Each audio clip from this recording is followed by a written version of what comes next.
नमस्कार, मैं हूं ऐश्वर्या द्विवेदी और आप देख रहे हैं अखबार जगत। आज हम बात करने जा रहे हैं एक राजनेता की, जिन्हें पूरा देश नेताजी के नाम से जानता है। एक गांव से शुरू हुआ सफर कब देश के सबसे बड़े सूबे के 3 बार मुख्यमंत्री और देश के गृह मंत्री तक का सफर तय हो गया, पता ही नहीं चला। समाजवाद की लहर थी उस वक्त। नेताजी अखाड़ा छोड़ देश की राजनीति में रमने लगे। नेताजी देश की राजनीति में उन्हें इसी नाम से जाना जाता है। एक छोटे से गांव से उनका सफर शुरू हुआ और उसके बाद वह देश के सबसे बड़े सूबे के 3 बार मुख्यमंत्री रहे और उसके बाद वह देश के रक्षा मंत्री भी रहे। देश में समाजवाद की लहर थी। 60 के दशक में राम मनोहर लोहिया समाजवादी आंदोलन के सबसे बड़े नेता थे।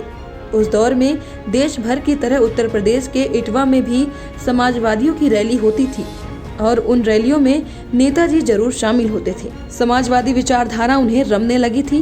अब वे अखाड़े के साथ साथ रैली में पाए जाते थे। समय बीतता गया और नेताजी समाजवादी रंग में रंगते गए। साइकिल से शुरू हुआ चुनाव प्रचार। वर्ष 1947 का विधानसभा चुनाव हो रहा था। मुलायम के राजनीतिक गुरु नत्थू सिंह तब जसवंत नगर के विधायक थे। उन्होंने अपनी सीट से मुलायम को मैदान में उतारने का फैसला लिया। लोहिया से पैरवी की और उनके नाम पर मुहर लगाई गई। अब मुलायम सिंह जसवंत नगर विधानसभा सीट से सोशलिस्ट पार्टी के उम्मीदवार थे। नत्थू सिंह इस बार करहल विधानसभा से चुनाव लड़े और जीत भी गए। नाम की घोषणा होते ही मुलायम सिंह चुनाव प्रचार में जुट गए। डॉक्टर संजय लाठर अपनी किताब समाजवाद का सारथी अखिलेश यादव की जीवन गाथा में लिखते हैं कि तब मुलायम के पास प्रचार के लिए कोई साधन नहीं था। ऐसे में उनके दोस्त दर्शन सिंह ने उनका साथ दिया। दर्शन सिंह साइकिल चलाते और मुलायम कैरियर पर बैठकर पीछे गांव-गांव जाते। पैसे नहीं थे, ऐसे में दोनों ने मिलकर 1 वोट 1 नोट का नारा दिया। वे चंदे में 1 रुपए मांगते और उसे ब्याज सहित लौटाने का वादा करते। इस बीच चुनाव प्रचार के लिए एक पुरानी एम्बेसडर कार खरीदी। गाड़ी तो आ गई, लेकिन उसके लिए ईंधन यानी तेल की व्यवस्था कैसे हो। वह दौर अभावों का था, लेकिन लोगों के पास खेती किसानी और मवेशी थे।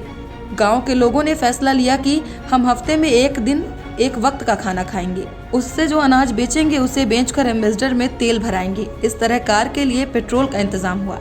मुलायम की लड़ाई कांग्रेस के दिग्गज नेता हेमवंती नंदन बहुगुणा के शिष्य एडवोकेट लाखन सिंह से था। लेकिन जब नेताजी आए तो सब चौंक गए। सियासत के अखाड़े की पहली लड़ाई मुलायम सिंह जीत गए और सिर्फ 28 साल की उम्र में प्रदेश के सबसे कम उम्र में विधायक बने और यहाँ से मुलायम सिंह नेताजी हुए।